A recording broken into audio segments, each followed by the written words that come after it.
মাধ্যমিকের আর হাতে গোনা কয়েকটা দিন 2025-এ ফাইনাল যারা দেবে তাদের উদ্দেশ্যে জানাচ্ছি ভূগোলের লাস্ট মিনিট সাজেশন তোমাদের অলরেডি দিয়ে দিয়েছি। তোমরা যারা দেখোনি এখনও পর্যন্ত প্লেলিস্টে গিয়ে অবশ্যই ভিডিওটি দেখে নিও, কেননা সেখানে কিন্তু অধ্যায়ভিত্তিক মান 2, মান 3 এবং মান 5-এর সমস্ত প্রশ্ন তোমাদের আলোচনা করেছি। তা এইবার তোমাদেরকে আজকে দেখিয়ে দেবো যে ভূগোলের ম্যাপ পয়েন্টিং নিয়ে, যে ভূগোলের এই ম্যাপ পয়েন্টিংগুলো যদি তোমরা ঠিকঠাক করে আসতে পারো তাহলে কিন্তু তোমরাও 10-এ 10 পাবে। তা এখন প্রশ্ন হলো যে ম্যাপ পয়েন্টিংয়ের কোনগুলো তোমরা প্র্যাকটিস করবে। তা ভারত থেকে যে ম্যাপ পয়েন্টিং তোমাদের আসতে পারে সেগুলোই তোমাদেরকে আজকে বলে দেবো। তোমরা এগুলো নিজেদের ম্যাপে বাড়িতে ভালো করে প্র্যাকটিস করো, এখান থেকে 100% তোমরা কমন পেয়ে যাবে এবং ভূগোলের এই 10টা মার্কস কিন্তু তোমরা নিশ্চিত থাকবে তোমরা কিন্তু অবশ্যই তুলে আনতে পারবে। ভিডিওটি ভালো লাগলে অবশ্যই একটি লাইক করে দিও এবং চ্যানেলে নতুন হয়ে থাকলে চ্যানেলটিকে সাবস্ক্রাইব করে দিও। তাহলে দেখে নাও যে সমস্ত ম্যাপ পয়েন্টিংগুলো আমি তোমাদের দেখিয়ে দিয়েছি। তাহলে ভারত থেকে 2025-এ যে সমস্ত ম্যাপ পয়েন্টিংগুলো আসবে সেগুলো দেখে নাও। অবস্থান এবং প্রশাসনিক বিভাগ থেকে যেমন নতুন দিল্লি অবলিক দিয়ে ভারতের রাজধানী, তোমাদের ঘুরিয়ে আসতে পারে ভারতের রাজধানী অর্থাৎ নতুন দিল্লি, ভারতের প্রধান প্রশাসনিক কেন্দ্র অথবা দিয়ে ভারতের সর্বপ্রধান প্রশাসনিক শহর অথবা দিয়ে উত্তর ভারতের একটি প্রশাসনিক শহর, মুম্বাই ভারতের প্রবেশদ্বার, ভারতের অর্থনৈতিক রাজধানী। তা তোমাদের এইভাবেও দিতে পারে ভারতের একটি প্রবেশদ্বার ম্যাপ পয়েন্টিংয়ে দেখাতে বলতে পারে, তোমরা কিন্তু সেখানে মুম্বাই দেখাতে হবে। আবার শুধু যদি মুম্বাই আসে মুম্বাই দেখাবে এবং ভারতের অর্থনৈতিক রাজধানী তা সেটা মুম্বাই। তারপর হচ্ছে ইন্দিরা পয়েন্ট অথবা ভারতের দক্ষিণতম স্থলবিন্দু, এছাড়া ইন্দিরা কল ভারতের উত্তরতম স্থান, লাক্ষাদ্বীপ ক্ষুদ্রতম কেন্দ্রশাসিত অঞ্চল, কন্যাকুমারিকা পক প্রণালী। তাহলে তোমরা অবস্থান এবং প্রশাসনিক বিভাগ থেকে যে সমস্ত ম্যাপ পয়েন্টিংগুলো তোমরা প্র্যাকটিস করবে সেগুলো এখান থেকে তোমরা প্র্যাকটিস করবে, এইগুলো তোমরা কমন পাবেই পাবে। তারপরে পর্বত থেকে যেগুলো তোমরা প্র্যাকটিস করবে আরাবল্লী পর্বত, নীলগিরি পর্বত, বিন্ধ্য পর্বত, শিবালিক পর্বত, কারাকোরাম পর্বত, কেটু।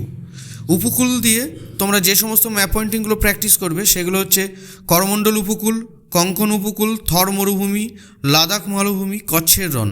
তারপরে নদী থেকে তোমরা যে সমস্ত ম্যাপ পয়েন্টিংগুলো প্র্যাকটিস করবে কাবেরী নদী, তাপ্তি নদী, গোদাবরী নদী, কৃষ্ণা নদী, মহানদী, ভারতের একটি অন্তর্বাহিনী নদী অথবা লুনি নদী।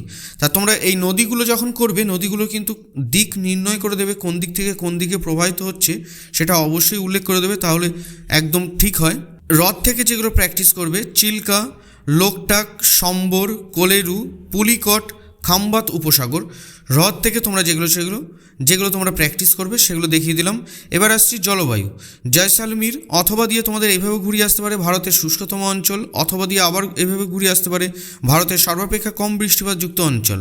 শিলং একটি বৃষ্টির ছায়া অঞ্চল, ঘুরিয়ে এইভাবে দিতে পারে উত্তর পূর্ব ভারতের একটি বৃষ্টির ছায়া অঞ্চল।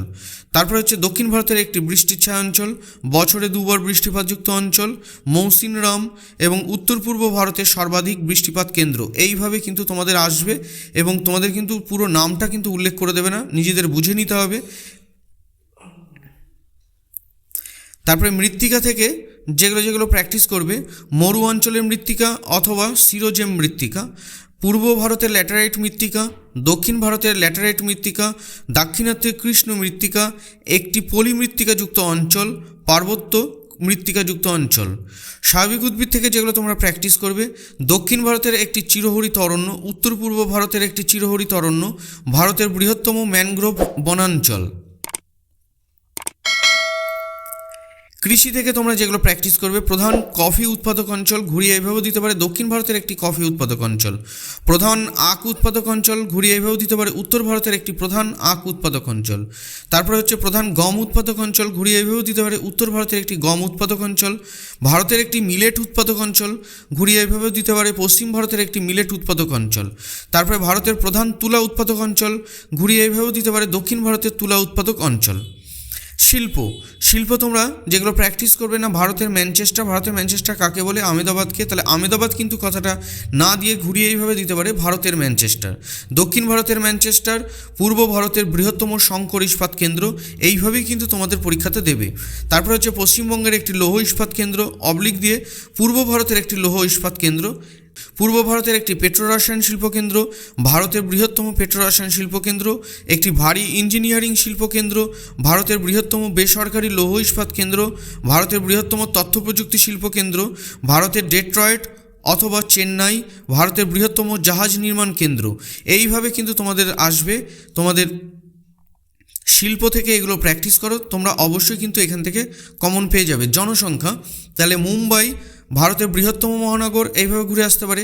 আবার পশ্চিম ভারতের একটি মহানগর, পূর্ব ভারতের একটি মহানগর, ভারতের সর্বাধিক জনঘনত্বপূর্ণ কেন্দ্রশাসিত অঞ্চল, ভারতের সর্বনিম্ন জনঘনত্বপূর্ণ যুক্ত অঞ্চল। পরিবহন ও যোগাযোগ থেকে যেগুলো প্র্যাকটিস করবে সেটা হচ্ছে কোচি বন্দর, মারমাগাঁও, কান্ডালা বন্দর, পূর্ব উপকূলের কৃত্রিম পোতাশ্রয়যুক্ত বন্দর, পশ্চিম ভারতের একটি আন্তর্জাতিক বিমানবন্দর, পশ্চিম ভারতের একটি স্বাভাবিক বন্দর, দক্ষিণ ভারতের একটি আন্তর্জাতিক বিমানবন্দর, ভারতের বৃহত্তম বন্দর, ভারতের বৃহত্তম আন্তর্জাতিক বিমানবন্দর। এইগুলো তোমরা প্র্যাকটিস করবে।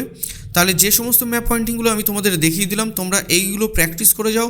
100% নিশ্চিন্ত থাকো 2025-এ কিন্তু ভূগোলের ম্যাপ পয়েন্টিং এর মধ্যে থেকেই পাবে এবং 10-এ 10 কিন্তু তোমরা অবশ্যই তুলে আনতে পারবে।